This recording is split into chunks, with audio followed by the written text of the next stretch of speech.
তো যা হোক সাউন্ডটা কই মারছে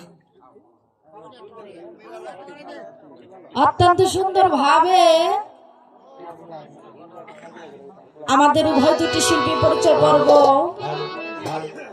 এবং প্রার্থনা হয়ে গেলেন। এখন আমাদের মাঝে নির্ধারিত দুটি পালা দেওয়া হয়েছে। আজকে শরীয়ত মারফত পালা আপনারা বসে করবেন আল্লাহ আল্লাহ, করবেন না কেউ গন্ডগোল, বাজবেন না কবি ঢোল।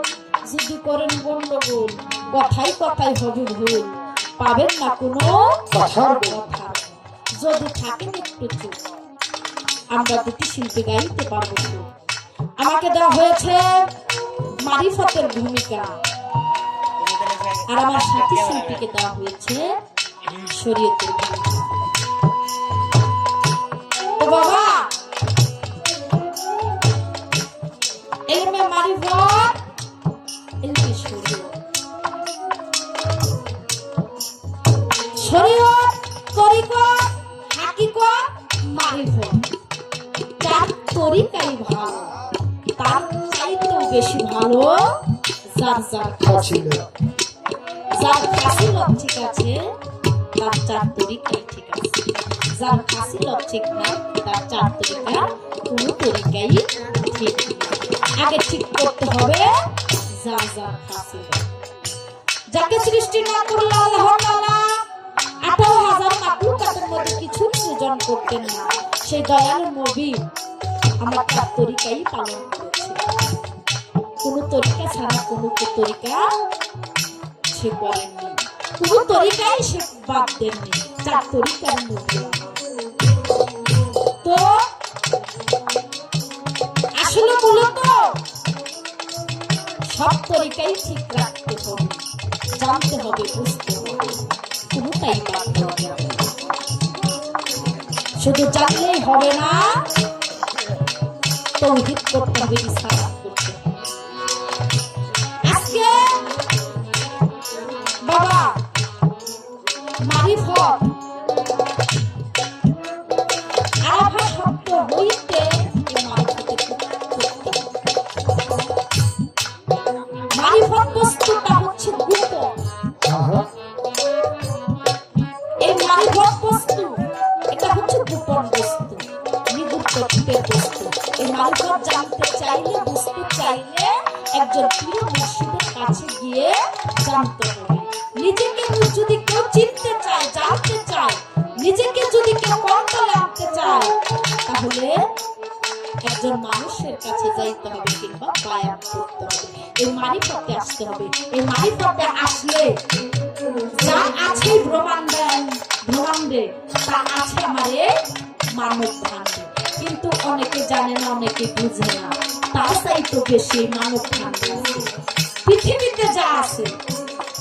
তো আমরা কয়জনে জানি, কয়জনে বুঝি। এই সব জানার জন্য, নিজেকে নিজে চিনার জন্য চিনতে হবে নিজেকে। নিজকে যে নিজে চিনে সে রবের দর্শন পায়। আগে নিজকে নিজে চিনতে হবে। তাই নিজেকে চিনার জন্য একটা কখনো নিজেকে চেনা যাবে না। কারণ বাবা জজ করতে গেলে নিজে একাই যদি যায়, আর স্বামী যদি আর বাদী যদি যায়, কখনোই জজ সাহেব কথা বলবেন, একটা উকিলের মাধ্যমে কথা বলতে হয়। ওই রকম নিজেকে যদি চিনতে চায়, জানতে চায়, তাহলে একজন মানুষের সঙ্গ করতে হবে, মারফতে যেতে হবে, পীর ধরতে হবে, মুর্শিদ ধরতে হবে। নিজেকে চিনলে আল্লাহর দর্শন পাওয়া যাবে, আল্লাহ পাওয়া যাবে। তাই আমি বেশি কথা বলবো না। আজকে আমরা দুটি পালা গাবো। বাবা এই পালা নিয়ে অনেকেই অনেক ভাবে গায়, অনেকে ফকির মুন্সি গায়। ফকির নাম করে মুন্সির, মুন্সির নাম করে ফকির। আসলে বাবা এটা বিপদ করা। আমি চাইবো না আজকে যিনি নাকি বাবাজি, তিনি আমার বাবার সমতুল্য, মানুষ সমতুল্য।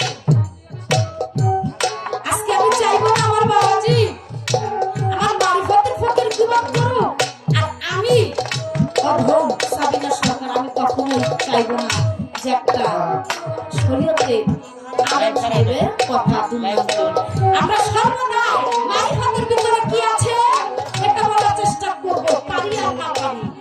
আমার দরদি শরীয়তের ভিতরে কি আছে, কি বস্তু আছে, এগুলো আলোচনা করে একটু এইটুকু। কারণ এই জায়গায় কোনো বিভক্ত করার কোনো প্রয়োজন নাই, কারণ বিভক্তকারীকে আল্লাহ পছন্দ করে না।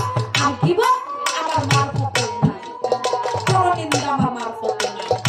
তাই ছোট করে আমরা এই দিকটা লক্ষ্য করে আমি ছোট করে একটা আমার মারফতের মধ্যে একটি গান রাখি, তারপর দেখা যাক মাওলাজি যেদিকে নেই সেই দিক যাওয়ার চেষ্টা করব।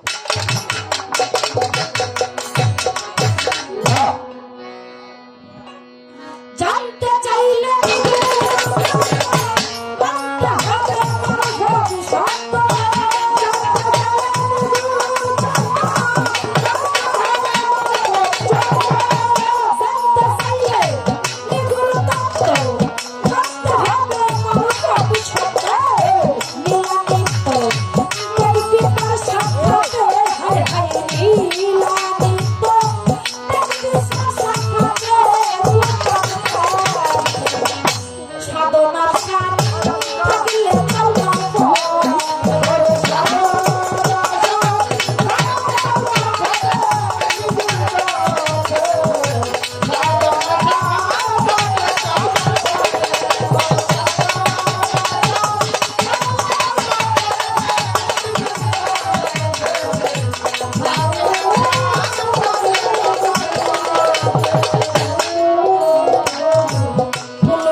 এই যে শরীয় শরীয় শরীয় সবাই বলে শরীয়,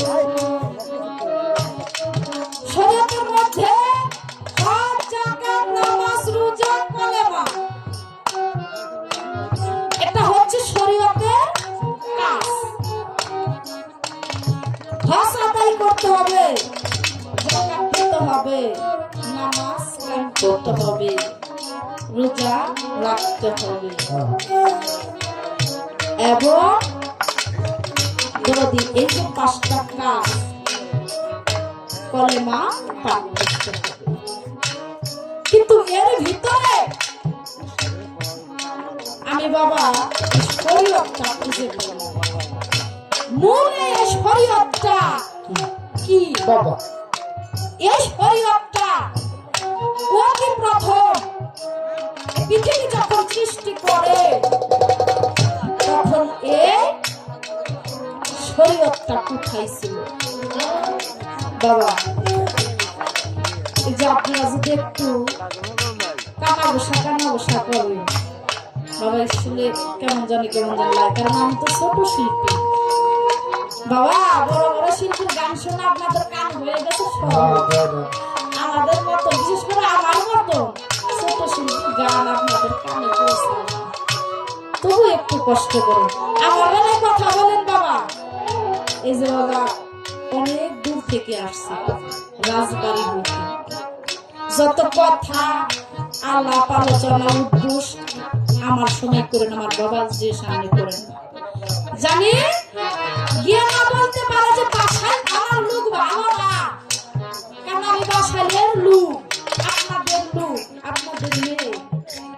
আমার কোনো সমস্যা নাই, আমি আপনাদের কিছু বলতে পারি না, কিন্তু আমার বাবাজির সময় কিছুই বললেন না। এই শরীয়তটা যখন আল্লাহ এই পৃথিবীটা সৃষ্টি করে, এই শরীয়তটা তখন কোথায় ছিল? মূলত এই শরীয়তটা অতি প্রথম কোথা থেকে এই শরীয়তটা সৃষ্টি হয় বাবা? শরীয়ত জানলাম বুঝলাম, কিন্তু এই শরীয়তে প্রথম সৃষ্টি কোন জায়গায়, গুড়া গাছটা যদি জানি তাহলে ভালো লাগে, না জানলে কেমন জানি একটু আমার দরদি আজকে সে হাত গেনি তার একটা প্রশ্নের সমাধান কেন হয় না? এখন বাবা যদি সাথে করে নিয়ে গান গায় আমি গাইতে পারবো, আর যদি বলে না আজকে খবর আছে তাহলে আমি গাইতে পারবো না, কারণ বাবা আজকে দিনে সগাতে গেনি যা জিজ্ঞেস করবো আজকে আমি তাই খোলাসা পাবো। তা ছোট করে আমি দুটি কথাই রেখেছি, সুন্দর করে আজকে শরীয়তের আলেম সাহেব আপনাদের মাঝে সুন্দর করে জবাব দিবে। তাই কবি কি বলেছে?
তো যাই হোক, পালার উপর ভিত্তি করে একটি গান রাখলাম।